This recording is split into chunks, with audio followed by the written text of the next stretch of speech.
बुद्ध वचन की आज की श्रृंखला में बात करेंगे तनाव की और अहंकार की। तनाव, कोई व्यक्ति तनाव में है अथवा नहीं है, इस बात का आकलन कैसे करें। सामान्य अवस्था में ये तनाव जब चरम पर होता है तो जुबान पर अपशब्दों के रूप में दिखाई देने लगता है।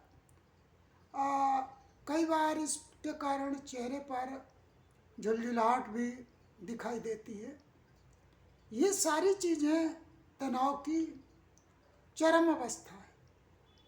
यानी यदि आप किसी के चेहरे पर तनाव देख रहे हैं, यदि आप उसके शब्दों में अपशब्द सम्मिलित हैं, तो वो तनाव में है। ये तनाव की गहरी अवस्था को दर्शाता है।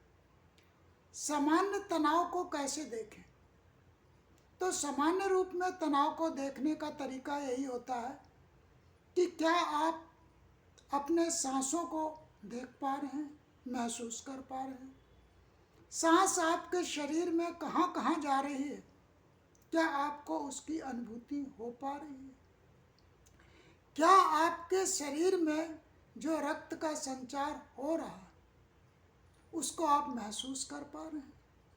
क्या आपका दिल धड़क रहा है, क्या आप इसको महसूस कर पा रहे हैं?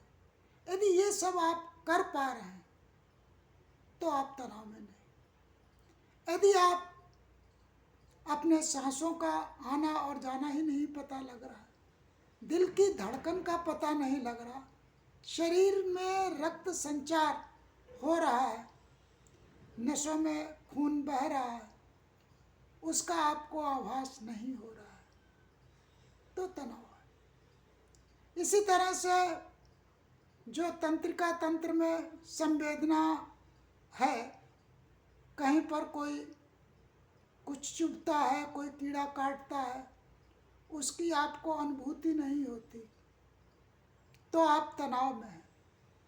कोई कुछ कह रहा है, आपको सुनाई नहीं देता, तो आप तनाव में हैं। आप कुछ खा रहे हैं, उसका स्वाद पता नहीं लग रहा है, आप तनाव में हैं। आपके सामने से कोई गुजर जा रहा है और आपको उसका मित्र या शत्रु होना पता नहीं लग रहा है, तो आप तनाव में हैं। आप किसी बाग में टहलने और आपको वहाँ के फूलों की खुशबू नहीं आ रही है, तो आप तनाव में हैं। आप रसगुल्ला खा रहे हैं, उसका स्वाद और गंध दोनों ही नहीं आ रहा है, आप तनाव में हैं। तो तनाव को पहचानने के बहुत से लक्षण हैं। ये चरम अवस्थाएं हैं। जब आप अपशब्द कहते हैं, आपके चेहरे पर भाव दिखते हैं, दूसरा पढ़ सकता है चरम अवस्थाएं। तो इन चरम अवस्थाओं से निजात पाने के लिए आवश्यक है कि आप मेडिटेशन करें। मेडिटेशन करने के कारण आप जो है इन अवस्थाओं को आसानी से पकड़ पाएंगे और सुबह सुबह अपने पूरे बॉडी को रिलैक्स कर पाएंगे कि आपका शरीर तनावपूर्ण ना हो। ये तनाव होता क्यों? कई कारणों से होता है। एक तो चैतसिक आहार, दूसरा जो है भौतिक आहार।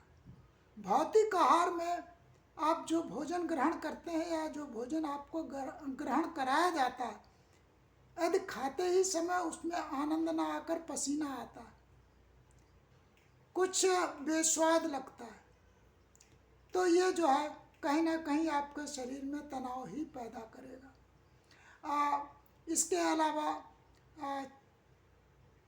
खाते खाते पसीना आ जाना, खाते खाते जीभ जल जाना आदि जो प्रक्रियाएं हैं वो कहीं ना कहीं तनाव की तरफ ले जाते हैं।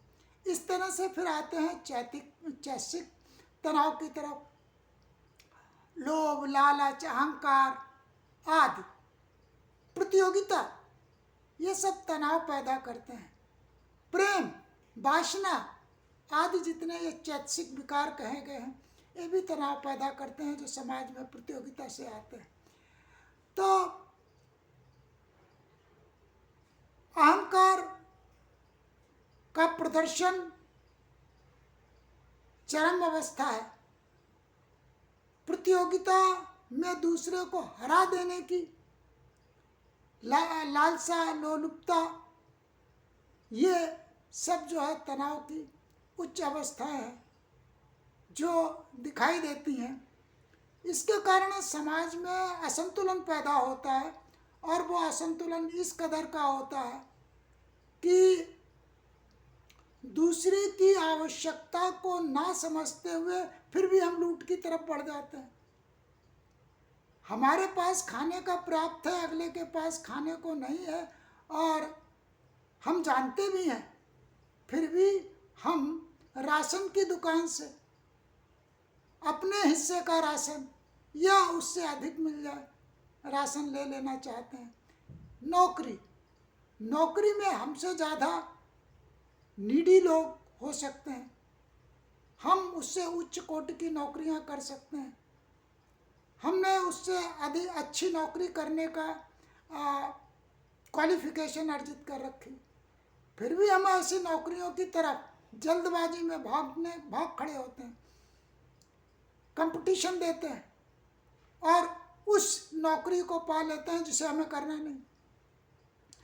जैसे हमारे यहाँ नौकरियों में क्वालिफिकेशन डिफाइंड है, कोई 8 पास, कोई 10 पास, कोई 12 पास, कोई ग्रेजुएशन पास।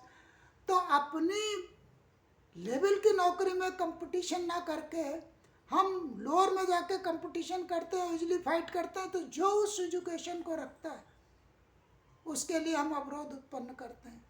तो जो हम अवरोध उत्पन्न करते हैं, क्यों? हमें दूसरे से श्रेष्ठ दिखना है, हमारी आवश्यकता हो सकती है, लेकिन हम बौद्धिक लेवल पर, हम सामाजिक लेवल पर, और समाज में ऐसा संतुलन होना चाहिए जो कि राज्य सरकार की ड्यूटी है, राज्य सरकार को करना चाहिए।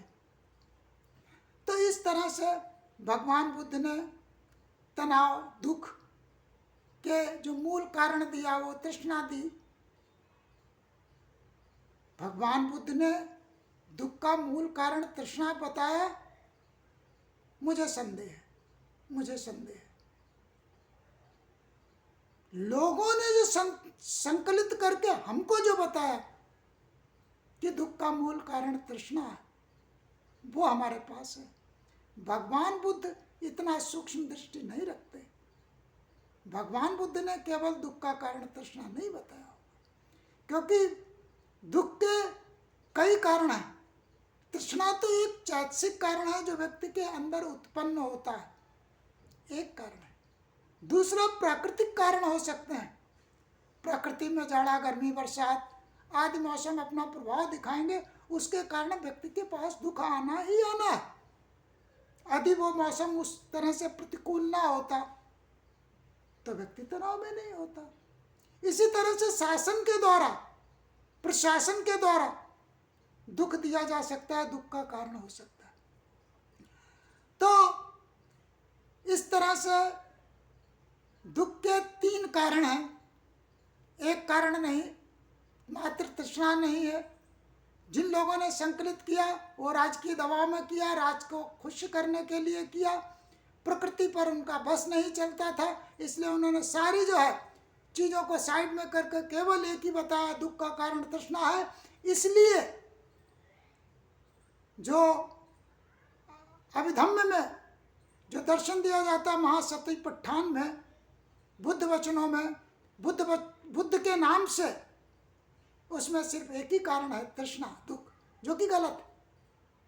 बुद्ध ने ऐसा नहीं कहा होगा, मैं ऐसा अनुमान करता हूँ। बुद्ध ने दुख के वास्तविक कारण बताए होंगे, इसलिए उन्होंने राजाओं की आलोचना की, उन्होंने आयुर्वेद की रचना की। जो उनका शिष्य थे, जो वैद्य थे, उन्होंने जो है जीभक, उन्होंने जो बिना पिटक में है चिकित्सा की पूरी पद्धति दी, क्योंकि प्रकृति से नहीं लड़ा जा सकता, इसलिए उनका भी निदान किया बुद्ध ने। लेकिन हमारे महाकाश्यप ने और महाकाश्यप के बाद अन्य लोगों ने सिर्फ दुख का एक कारण दिया, तृष्णा, जो कि गलत है। इसलिए सभी कारणों को समझे, दुख के कारण मात्र तृष्णा नहीं, तृष्णा, सांस की गड़बड़ियाँ और प्रकृति के द्वारा भी दुख आ सकता है। इन्हीं वचनों के साथ आज की वाणी को विराम देते हैं, फिर नए विषय के साथ फिर आपसे भेंट होगी। सबका मंगल हो, कल्याण।